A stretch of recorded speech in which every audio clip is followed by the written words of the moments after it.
Hey guys, welcome to another video on the Inside Spurs channel. Happy Thursday, well, late afternoon. I hope you've had a good day. I hope you've tried to recharge some batteries if you got the day off, if you've worked. I hope it's been a good day and you've not been having anyone looking over your shoulder at all times. And if you're going to the gym, make sure you're working hard. And if you're there now, put it down, put me down, not literally, and go work.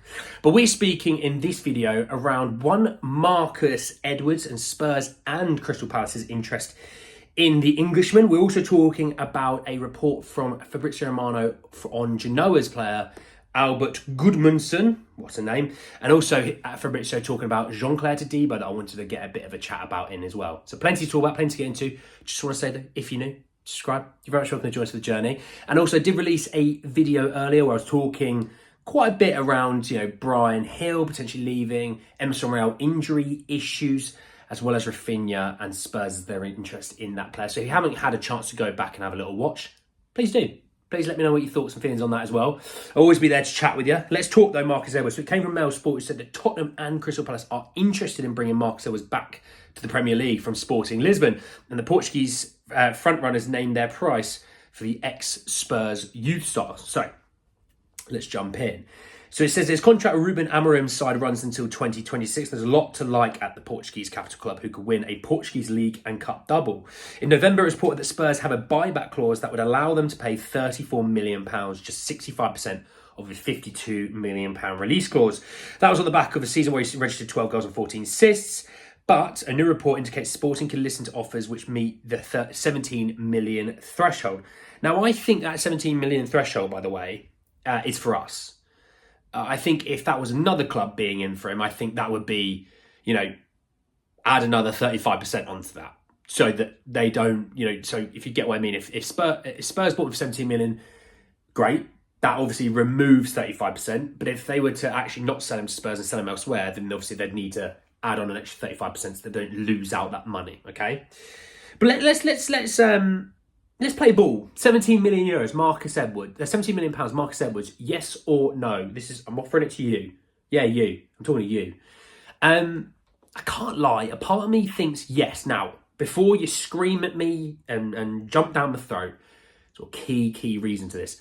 Academy trained players. We need them. If you sell Skippy, you need one. Maybe Donnelly comes in. Maybe Marcus Edwards is that guy. Potentially. Now, for me, if I had to get one that wasn't at Spurs that I would want to bring back, that would be Kyle Walker-Peters, because I think also he offers us a lot more. The fact that he can play both left and right back, he's also probably better than the fullbacks that we have in store behind the two starters. But let's see if we would say this, 17 million. I don't think that's a bad bit of money. If he does all right, you maybe move him on for 25 million. English tax is 15 million alone. Homegrown, those sort of things. So maybe he does all right. Maybe he doesn't blow anyone's socks off. Maybe he does all right. Some team that comes up goes, I think we can get Marcus Edwards for about 22.5 million. The Spurs go, yeah, all right. They make profit on FFP or PSR. Potentially that may be where they go. If he turns out to be the player that we all thought Marcus Edwards was going to be at the age of 17, then we've got a different story on our hands, and we've got a player on our hands who is a baller. But we'll see. But look, if it's not and they end up getting more, fantastic. Because Spurs get 35% of that sale. So that's the other way we can look at it, So plenty there. Let's talk what Fabrizio Romano said first about Albert Gudmundsson. He said that Genoa anticipate important bids for Albert Gudmundsson this summer after excellent season, but haven't started concrete talks with any club yet. Price tag is to be around 25 to 30 million euros, and Genoa could also be open to include players in the deal. I don't think they'll get 30 million euros. 25 maybe. I mean, it works out as about 21 million pounds, something like that, right? In terms of players added into the deal, obviously Jed Spence was added into the Dragushin deal, right? I think the buy-on's about 10 million or 8 million euros, something like that. It might be 10 million euros, 8 million in sterling. I'm not too sure. It's something in that realm, right? In terms of players that they would maybe want added into this deal, could Brian Hill be added to that deal? Now, obviously, you'll still buy him for 25 million euros, right? It's not like, we're going to buy him for 17 million euros plus Brian Hill's going there. No, you'll buy him for 25 million euros. then you'll sell them Bryan Hill for €8 million, right? That's the way it will work, and that's the way these part exchange deals really work now. I couldn't really think of anyone else. I don't see a Tanguy Ndombele going there. I don't see a Reguilon going there. I think Reguilon's holding out for either a good big club or a Spanish move. Højbjerg's not going there. Lo Celso wouldn't go there. Would Session maybe go there? Session's obviously good friends with Jed Spence. Maybe that's somewhere where they go with it. I don't know. But I can't really see many, if I'm honest. I just really can't. Would Tanganga go there? I think Tanganga probably wants a Championship club move. Or a Prem move, potentially. But yeah, I think 20, let's call it £20 million. Bryan Hill. Something in that realm. I think it's fair to say. Right, moving on to Jean-Clair Todibo. It's probably another reason why you jumped on this video. And this came from Romano, said that understand Jean-Clair Todibo will be valued by Nice around £40 million for the summer transfer window. He was already on Manchester United list since last summer, but more clubs in the Premier League and not only keep monitoring him. That doesn't make any sense.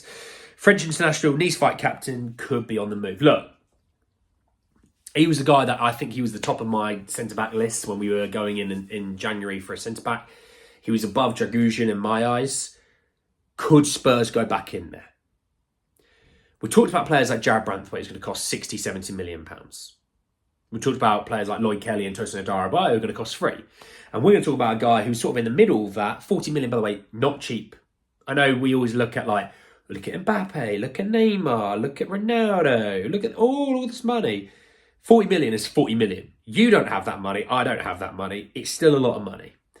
But in the world of football, it's like 20 million. It used to be like 20 million, right? Jean-Clair Todibo, 40 million.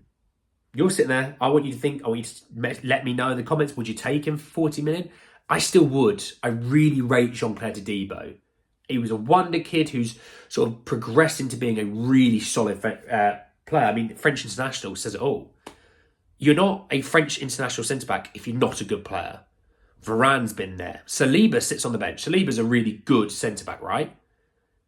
He sits on the bench. So I think one thing we need to be looking at is, do they go the option where it's free, like a Kelly or a Adarabioyo, which allows you to maybe spend on other areas where you need more depth, maybe a fullback, maybe a backup keeper, maybe be able to get a bit more into the midfield?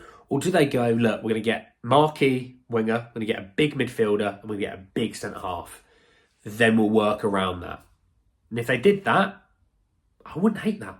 I really wouldn't. I think it'd be a good move. But I don't see it happening. I think they'll go the more cheap route to allow you to do more in the fullbacks and backup keeper. There was reports they're sort of looking to sign about 3 or 4 players. I'd want them to sign about 5 players.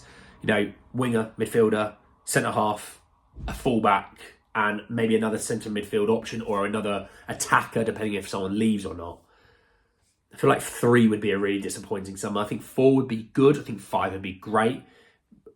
Obviously, all depending on outgoings. That's just as important as people coming in. Don't forget that. But anyway, guys, then the video. I hope you enjoyed. Drop a like on the video. If you did, hit me in the comment section your thoughts and feelings about Jean-Clair Todibo. And would you want him? 40 million, all that jazz.